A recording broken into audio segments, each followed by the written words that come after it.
आप सभी का स्वागत है आपके अपने यूट्यूब चैनल बॉटनी बाय क्रांति सिंह में।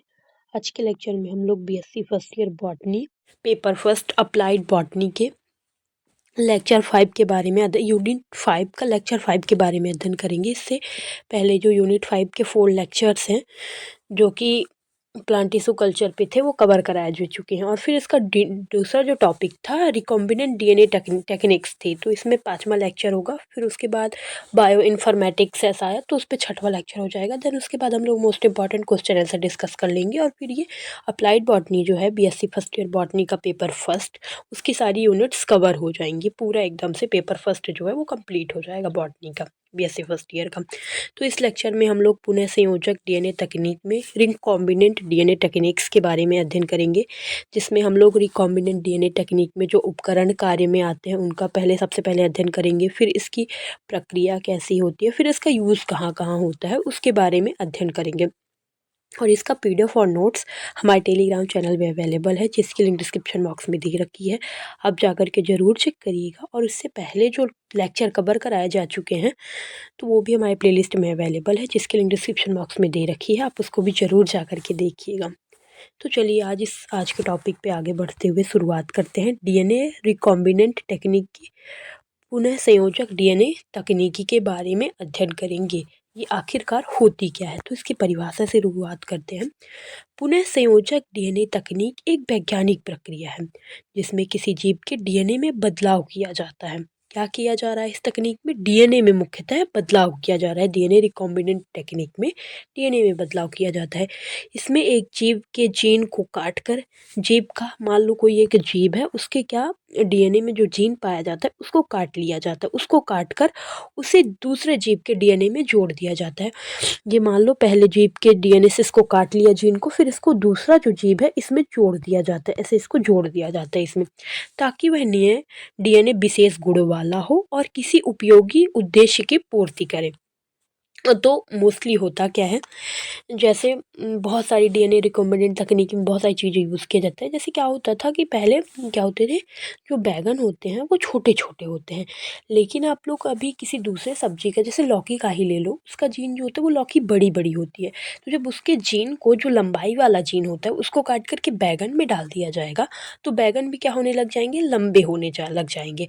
तो यही डीएनए रिकॉम्बिनेंट तकनीक कहलाती है, जिसमें कोई उपयोगी जीन है जिसको दूसरे जीव के जीन से जोड़ दिया जाता है, जिससे एक विशेष कार्य के लिए विशेष गुणों वाला डीएनए तैयार हो जाता है। और जो उद्देश्य होता है, जिस उद्देश्य से ये डीएनए रिकॉम्बिनेंट टेक्निक्स की जाती है वो पूरी हो जाती है। तो डीएनए रिकॉम्बिनेंट मोस्टली तकनीक ऐसी होती है कि कोई उपयोगी जीन है जिसको हम लोग दूसरे जीव के जीन के साथ जोड़ देते हैं, फिर हमारा उद्देश्य जो होता है, जो उद्देश्य हमको पूरा करना होता है वो पूरा हो जाता है। ये कहलाती है डीएनए रिकॉम्बिनेंट टेक्निक्स। फिर सबसे पहले इसका मतलब, इसमें कौन कौन से उपकरण इसका यूज़ किया जाता है, उसके पश्चात ये बनाया जाता है। जब उपकरण का यूज़ करेंगे तब तो इसको बना पाएंगे। तो सबसे पहले इसमें उपकरण उपयोग में आने वाले पढ़ेंगे, फिर उसके पश्चात हम लोग पढ़ेंगे इसकी प्रक्रिया कैसे होती है, कैसी प्रोसेस होती है पूरा, फिर इसका उपयोग पढ़ेंगे। तो चलिए शुरुआत करते हैं रिकॉम्बिनेंट डीएनए प्रौद्योगिकी में उपयोग आने वाले उपकरण की। तो सबसे पहले एंजाइम्स का यूज़ किया जाएगा। डीएनए यानी कि जो जीन होता है, जो विशेष जीन है, उसको अलग करने के लिए, उसको काटने के लिए, जोड़ने के लिए, सारी चीज़ें करने के लिए सबसे फर्स्ट मोस्टली इम्पॉर्टेंट क्या है, एंजाइम इम्पॉर्टेंट है। सबसे पहले डीएनए प्रौद्योगिकी के उद्देश्य को प्राप्त करने के लिए कई एंजाइमों का यूज़ किया जाता है। ये जो उद्देश्य होता है डीएनए प्रौद्योगिकी का, उसको प्राप्त करने के लिए बहुत सारे एंजाइमों का यूज़ किया जाता है। तो सबसे पहले बात करेंगे प्रतिबंधित एंडोन्यूक्लियस की, जिसे रिस्ट्रिक्शन एंडोन्यूक्लियस भी बोला जाता है। सबसे फर्स्ट एंजाइम कौन सा है, प्रतिबंधित एंडोन्यूक्लियस। प्रतिबंधित एंडोन्यूक्लियस को मॉलिक्यूलर कैंची भी कहा जाता है, क्योंकि ये क्या करती है, काटने का कार्य करती है, इसलिए इसको कैंची बोला जाता है। और ये मॉलिक्यूल्स को काटने का कार्य करती है, इसलिए इसको मॉलिक्यूलर कैंची भी बोला जाता है। ये एमसीक्यू में पूछ सकता है कि मॉलिक्यूलर कैंची डैश डैश किसको बोला जाता है, तो प्रतिबंधित एंडोन्यूक्लियस, रिस्ट्रिक्शन एंडोन्यूक्लियस को बोला जाता है। ये डीएनए को निश्चित स्थान पर काटने का कार्य करती है। ठीक है, प्रतिबंधित एंडोन्यूक्लियस क्या करता है, डीएनए को एक निश्चित स्थान पर काटता है, इसलिए इसको बोला जाता है मॉलिक्यूलर कैंची। फिर इसके कार्य क्या क्या होते हैं, सबसे फर्स्ट कार्य तो है ये डीएनए को विशिष्ट अनुक्रम पर काटती है। दूसरा है पुनः संयोजक डीएनए तकनीक में डीएनए टुकड़े को जोड़ने के लिए तैयार करती है। अब डीएनए टुकड़ों को जो जोड़ना होगा उसके लिए भी ये तैयार करती है और जैव प्रौद्योगिकी और जीन क्लोनिंग में सहायक होती है। फिर प्रतिबंधित एंडोन्यूक्लियस जो होता है, रिस्ट्रिक्शन एंडोन्यूक्लियस होता है, उसके कुछ टाइप्स भी होते हैं। तो प्रतिबंधित एंडोन्यूक्लियस को उनको कार्य करने के तरीके के आधार पर 3 वर्गों में क्योंकि ये प्रतिबंधित एंडोन्यूक्लियस होता है मुख्यतः अलग अलग कार्य करेंगे, थोड़ा थोड़ा इसमें डिफरेंस होगा, तो इसलिए इनको 3 भागों में वर्गीकृत किया गया है। टाइप फर्स्ट प्रतिबंधित एंडोन्यूक्लियस ये डीएनए को एक ही स्ट्रैंड को काटता है। डीएनए का एक स्ट्रैंड जो होगा केवल उसी को काटेगा। ये लगभग 15 बेस पेयर लंबे पहचान अनुक्रम को पहचानता है। जो 15 बेस पेयर जो अनुक्रम होंगे उसको पहचानेगा।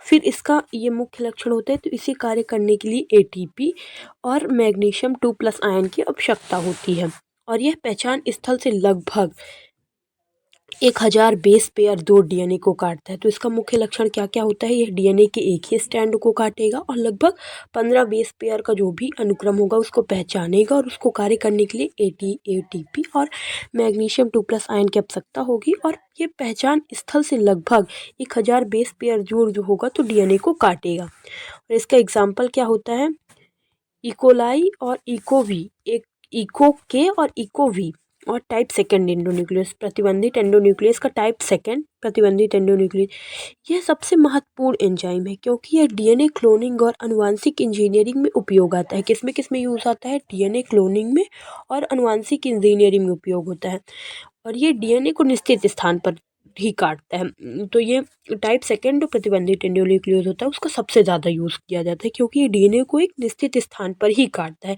जैसे वो क्या काट रहा था कि 1000 बेस पेयर दूर से काट रहा था, लेकिन ये जहाँ पर डीएनए लक्षित डीएनए वो पाया जाएगा जीन, वहीं पर उसको काटेगा।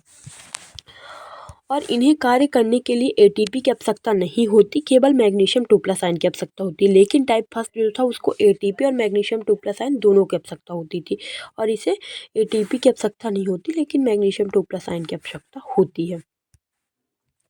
ये एंजाइम डीएनए के डबल हेलिक्स को काट करके और वो केवल एक स्ट्रैंड को काटता था। ये डबल हेलिक्स को काट करके 2 एंड्स बनाता है, एक तो ब्लंट एंड्स बनाता है और एक स्टिकी एंड्स बनाता है। इसके आगे हम लोग पढ़ेंगे स्टिकी एंड्स क्या होता है और ब्लंट एंड्स क्या होते हैं। तो इसका एग्जाम्पल होता है Hind third, Eco RI first, PVUL, ALUL और हिल, ये सारे इसके एग्जाम्पल हो जाते हैं। तो ये मोस्ट होता है, इसको आप लोग जरूर याद रखिएगा। फिर स्टिकी एंड्स क्या होते हैं, डीएनए को कुछ इस प्रकार काटा जाता है कि उसके सिरों पर कुछ बेस जोड़े जो कुछ न्यूक्लियोटाइड्स होते हैं बिना जुड़े रह जाते हैं, जिससे वो आसानी से दूसरे के साथ जुड़ सकते हैं। जैसे ये इको RI है तो ये ऐसे काटेगा कि ये जी जो होगा यहाँ से काट देगा तो इधर साइड वाले जो होंगे ये वाला जी जो होगा वो खाली रह जाएगा तो दूसरे से आसानी से जुड़ जाता है। फिर ब्लंट एंड्स क्या होते हैं, ये डीएनए को सीधे काट दिया जाता है जिससे कोई आंतरिक बेस रहता ही नहीं है। ये इधर इसको सीधा काट देगा और इधर इसको सीधा काट देगा तो कोई जुड़ ही नहीं सकता है। तो ये 2 एंड्स होते हैं। फिर आ जाता है टाइप थर्ड प्रतिबंधित एंडोन्यूक्लियस। ये टाइप फर्स्ट और टाइप सेकंड के संयोजन की तरह कार्य करता है। कैसे कार्य करेगा, टाइप फर्स्ट और टाइप सेकंड के संयोजन की तरह कार्य करता है। यह डीएनए को पहचान स्थान से कुछ दूरी पर काटता है। जैसे फर्स्ट वाला क्या था, 1000 बेस पेयर दूरी पर काटेगा, सेकंड एकदम एग्जैक्ट स्थान पर काटेगा और ये जो थर्ड होगा वो कुछ दूरी पर काटेगा क्योंकि ये टाइप फर्स्ट और टाइप सेकंड के संयोजन की तरह होता है। फिर इनका अनुप्रयोग जीन अनुक्रमण, जीन सीक्वेंसिंग एंड डीएनए विश्लेषण में किया जाता है। इन्हें कार्य करने के लिए एटीपी और मैग्नीशियम 2+ आयन की आवश्यकता होती है। फिर आ जाता है प्रतिबंधित एंडोन्यूक्लियस का कटिंग पैटर्न कैसे होता है, काटता कैसे है। तो जो ब्लंट एंड्स काटता है तो ये देखो इधर से ये पूरा है, यहाँ पर से इसको काटना है तो इधर से काट देगा और ये इधर से काट देगा। तो यहाँ पे कोई ब्लंट मतलब स्टिकी एंड्स बच ही नहीं रहा है कि कोई बेस पेयर बचे जिसको जोड़ा जा सके। ये न्यूक्लियोटाइड्स कौन है, ये ए और जी जो है, ये एन जो लिखा हुआ है वो सारे न्यूक्लियोटाइड्स है। जैसे एडेनिन, ग्वानिन, साइटोसिन, थाइमिन, ये सारे न्यूक्लियोटाइड्स हैं। तो ये कहाँ से काटे, एकदम बीच से काटेगा जिससे कोई बेस पेयर जुड़ने के लिए नहीं बचा। ये अलग हो जाएगा, ये पार्ट अलग हो जाएगा और ये पार्ट अलग हो जाता है। फिर स्टिकी एंड्स कैसे करते हैं, तो स्टिकी एंड ये पूरा है बेस पेयर और ये इको RI फर्स्ट कटेगा इसको, तो यहाँ से ये ऐसे काटेगा इधर पे और ये ऐसे काटेगा इधर पे।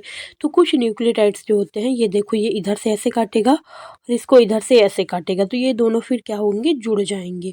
तो ये हो जाता है स्टिकी एंड्स।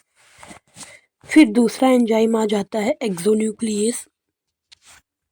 ये एंजाइम डीएनए या 3' सिरों से न्यूक्लियोटाइड्स हटाने का कार्य करता है। तो ये क्या करेगा, 5' या 3' सिरों से न्यूक्लियोटाइड्स जो होगा उसको हटाने का कार्य करता है। इसके प्रकार क्या होते हैं और उनके कार्य क्या क्या होते हैं। तो सबसे पहले है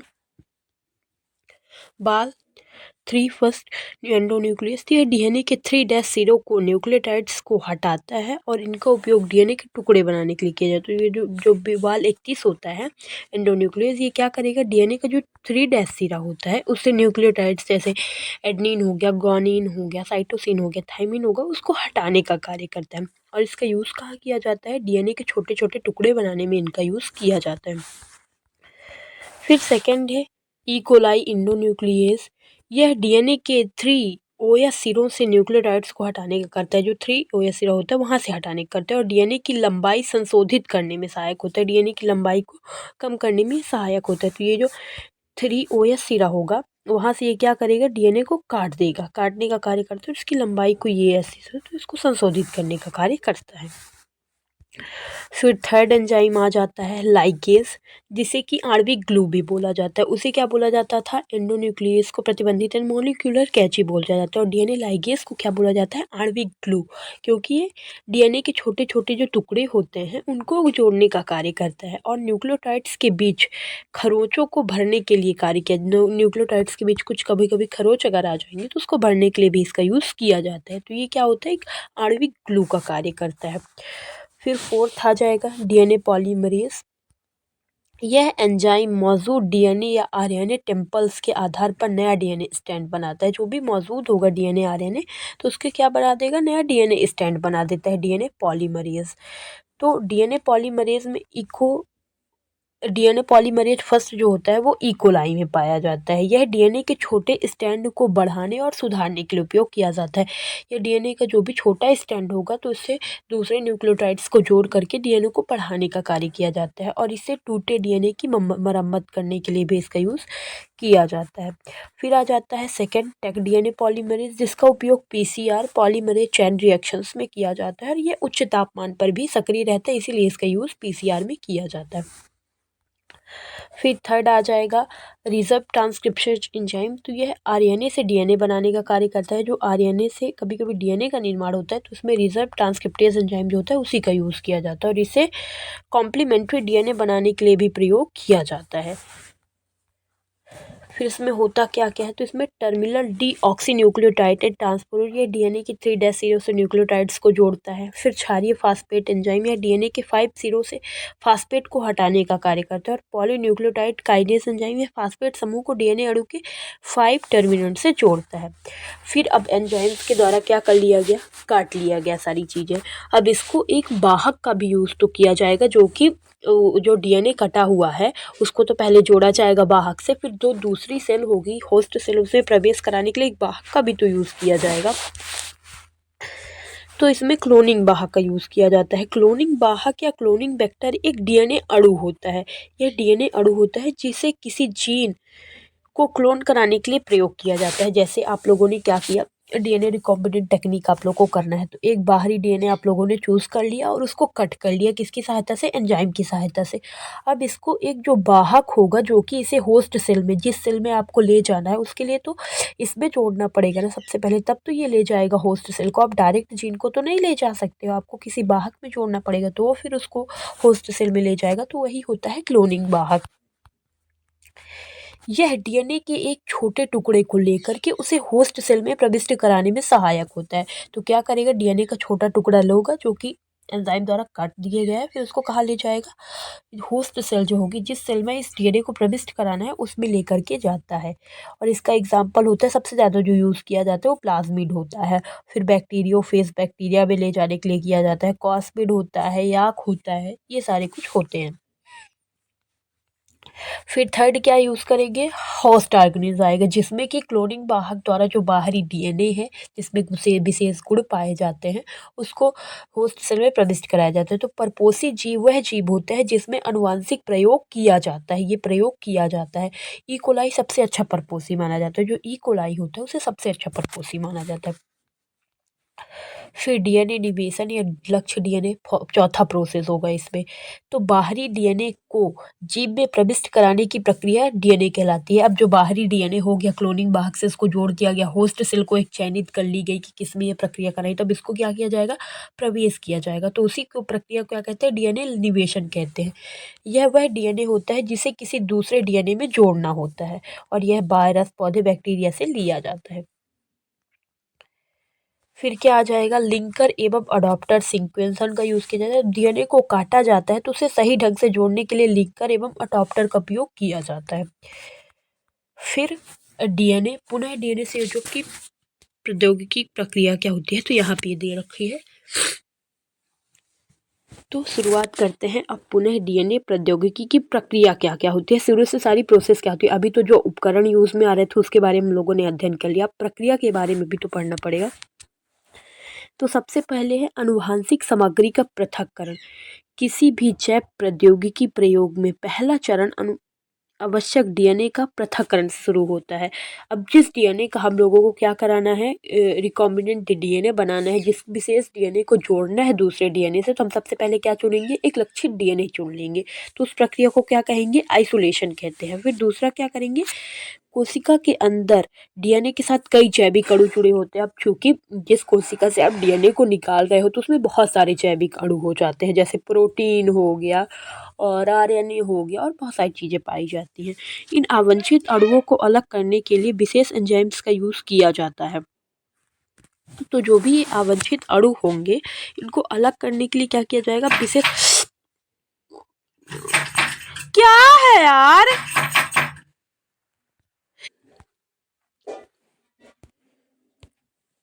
इन अवांछित अणुओं को अलग करने के लिए कुछ विशेष एंजाइम्स जो होते हैं उनका यूज़ किया जाता है। तो सबसे पहले अगर आप लोग बैक्टीरिया का कोई डीएनए लेना चाहते हैं तो उसमें क्या होती है, सबसे पहले तो बैक्टीरिया की कोशिका भित्ति होती है जो कि किसकी बनी होती है, लाइसोसोम्स की बनी होती है।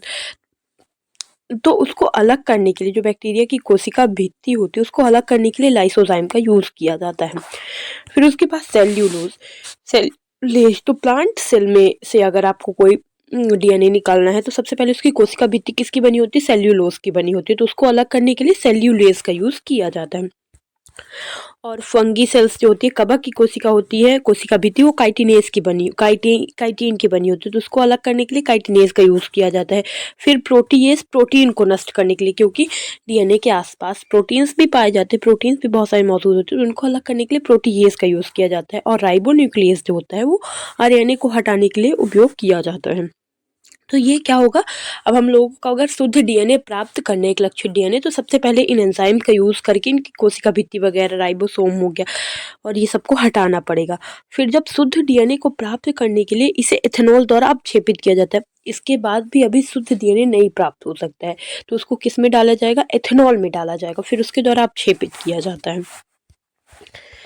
फिर प्रतिबंधित एंडोन्यूक्लियस द्वारा क्या किया जाएगा, पाचन किया जाएगा। अब हम लोगों ने शुद्ध डीएनए निकल लिया है, अब उसको क्या करेंगे, पाचन करेंगे, एक जो न्यूक्लियोटाइड्स का क्रम होगा उसको अलग करेंगे।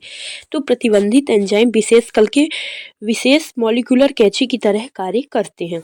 प्रत्येक प्रतिबंधित एंजाइम केवल एक निश्चित डीएनए अनुक्रम को पहचानते हैं और वहीं पर कट लगाते हैं। जो अब डीएनए तो पूरा निकाल लिए तो पूरा का यूज तो है नहीं, बस हमको एक निश्चित डीएनए अनुक्रम चाहिए जहाँ पर वो विशेष लक्षण है, तो उसको कट करने के लिए प्रतिबंधित एंजाइम का यूज किया जाएगा। और इसके लिए तापमान और पीएच मान नियंत्रित रखा जाता है। डीएनए के टुकड़ों को अलग करने के लिए एगारोस जेल इलेक्ट्रोफोरेंसिस का यूज़ किया जाता है। ये इलेक्ट्रोफोरेंसिस एक प्रक्रिया होती है, इसका यूज़ किया जाएगा। जब डीएनए पर विद्युत धारा प्रवाहित किया जाता है, ये जेल इलेक्ट्रोफोरेसिस की प्रक्रिया होती है। जब डीएनए होगा उस पर विद्युत धारा प्रवाहित की जाएगी तो जो नकारात्मक आवेशित डीएनए धनावेशित इलेक्ट्रोड की ओर गति करेंगे। तो ये जो डीएनए होते हैं वो किसकी ओर गति करेंगे, धनात्मक इलेक्ट्रोड की ओर गति करेंगे। और छोटे डीएनए टुकड़े तेजी से आगे बढ़ते, जो छोटे छोटे डीएनए के टुकड़े होंगे ये छोटे छोटे वो तेजी से आगे जाएंगे। तो छोटे वाले सबसे आगे होंगे, फिर बड़े वाले उससे पीछे, बड़े वाले सबसे पीछे होंगे, क्योंकि इनमें और इस प्रक्रिया में डीएनए के कटे हुए टुकड़ों को उनके आकार के आधार पर अलग कर लिया जाता है। जैसे ही कटे हुए टुकड़े होंगे उसको आकार के आधार पर अलग कर लिया जाता है। फिर क्या किया जाता है, पीसीआर का यूज करके इसका पीसीआर का उपयोग करके प्रबंधन। तो पीसीआर पॉलीमरेज चेन रिएक्शन का उपयोग करके डीएनए के विशेष खंडों को कई गुना बढ़ाने के लिए यूज किया जाता है। फिर पीसीआर तकनीकी में डीएनए पॉलीमरेज एंजाइम का उपयोग करके डीएनए के एक छोटे अंश को लाखों करोड़ों प्रतियां बनाई जाती है। जो पीसीआर होता है, पॉलीमरेज चेन रिएक्शन होती है, तो इसका यूज करेंगे, जिसमें हम लोग किसका यूज करते हैं, टेक डीएनए पॉलीमरेज का यूज करते हैं। तो उसमें से डाल करके इसको फिर इसके छोटे जो डीएनए होंगे उसकी बहुत सारी प्रतियां बनाएंगे। और पीसीआर की प्रक्रिया कैसे होती है, तो पीसीआर की प्रक्रिया, एक सेकेंड, तो पीसीआर की प्रक्रिया सबसे पहले डीनेचुरेशन होगा। इसमें डीएनए के डबल हेलिक्स को ऊष्मा दे करके अलग किया जाता है, क्योंकि डीएनए में डबल हेलिक्स होता है तो उसको क्या किया जाएगा, ऊष्मा दिया जाएगा और उसको अलग किया जाएगा। फिर क्या किया जाएगा, एनेलिंग किया जाएगा। डीएनए प्राइमर टेम्पल डीएनए से जोड़ते हैं, फिर विस्तार DNA polymerase enzyme new nucleotides जोड़ करके डीएनए की प्रतिलिपि बना देता है। तो ये प्रक्रिया होती है पीसीआर में। फिर क्या होगा, डीएनए अणु का जुड़िया।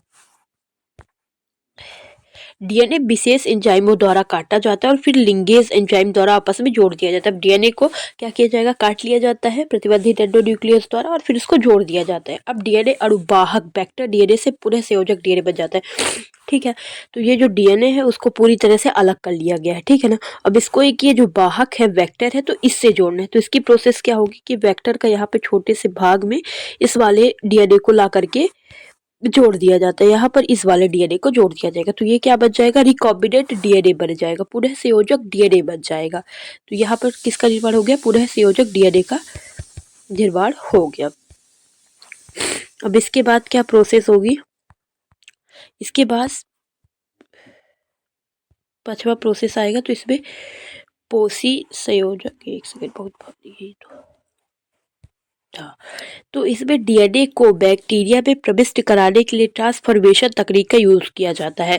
तो अब जो डीएनए हो गया बाहर से उसको जोड़ दिया गया है, तब उसको प्रविष्ट कराने के लिए जो होस्ट सेल है उसमें प्रविष्ट, तो ऐसे आप सीधा तो नहीं डाल सकते, इसका कोई तकनीकी होगी उसका यूज किया जाएगा। तो सबसे पहले ट्रांसफॉर्मेशन को सक्षम बनाने के लिए केमिकल ट्रांसफॉर्मेशन, इसमें Ca2+ आयन का उपयोग करके बैक्टीरिया झिल्ली को पारगम्य बनाया जाता है।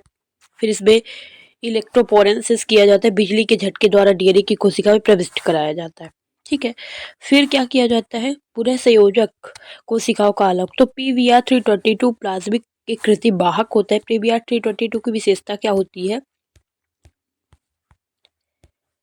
कि इसमें एम्पिसिलिन और टेट्रासाइक्लिन प्रतिरोधी जीन उपस्थित होते हैं। पीएसटी फर्स्ट एक प्रतिबंधित एंजाइम है जो डीएनए के विशिष्ट स्थान पर काटता है। जब पीएसटी फर्स्ट का उपयोग किया जाता है तो एम्पिसिलिन प्रतिरोधी जीन हट जाता है। तब इसकी पूरी प्रोसेस समझते हैं। ठीक है ना, यहाँ पे पूरी प्रोसेस दे रखी है। ये क्या है, ये एक बाहरी डीएनए है और ये एक वाहक है। तो इन दोनों को जोड़ दिया जाता है तो क्या बन जाता है, रिकॉम्बिनेंट डीएनए मॉलिक्यूल बन जाता है। यहाँ पर ये रिकॉम्बिनेंट मॉलिक्यूल डीएनए बन गया और फिर ट्रांसफर इनटू होस्ट सेल।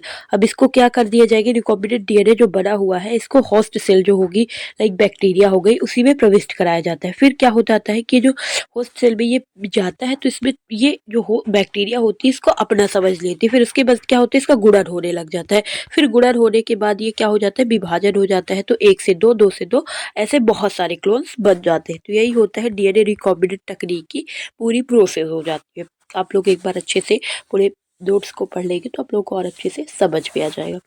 फिर इसका महत्व तो क्या क्या होता है, तो जेनेटिक इंजीनियरिंग का इलाज करने में मदद, जेनेटिक जो बीमारियां होती हैं उनका इलाज करने में मदद मिलती है। इंसुलिन, वैक्सीन, अन्य दवाइयों के उत्पादन में उपयोगी होते हैं।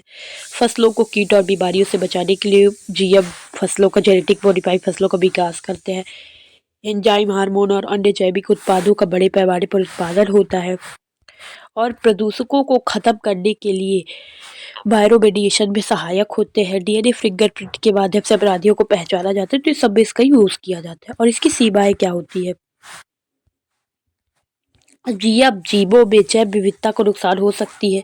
जीन स्थानांतरण हमेशा सफल नहीं होता है। विकास और उस संसाधन में भारी लागत आती है और जीव फसलों से खाद्य श्रृंखला में परिवर्तन हो सकता है।